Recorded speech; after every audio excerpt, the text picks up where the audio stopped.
ভাই আপনার এই গরু আছে শুনে তো আসলাম, গরু কি নেওয়া যাবে? হ্যাঁ ভাই আসেন। ভাই কত কি হইলে এটা বেচতে পারেন? কত একটু কম। ভাই গরু তো দেখলেন, দেখেন একদম পরিপুষ্ট আছে, কুরবানি চলে 2 দাইতে ভাই, এবং দেখেন পছন্দ হইলে নিতে পারেন। এটি ভাই দিয়ে তো পছন্দ হয়, গরু ঠান্ডা। কেমন কি দাম, কেমন কি চাইছেন? ভাই গরু তো 2 লাখ দাম চাইছি ভাই। বেশি হয়ে গেল না? এখন বলেন আপনি কিনতে আইছেন, আপনি বলেন। আমার বাজেট একটু কম ভাই, 90,000 দিই। হ্যালো, বালের দাম কইছেন, সে কোনো দাম হলো? গরু কত কষ্ট করে ফেললাম সারা বছর ধরে।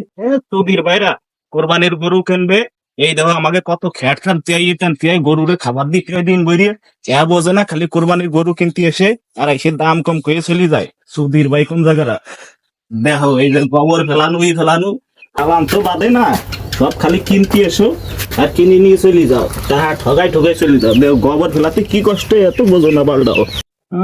সারা বছর মাছি খেদাই শালার গলার এসে দাম কয়েক একটা, মানে কি কব আর, আর ভাল লাগে না।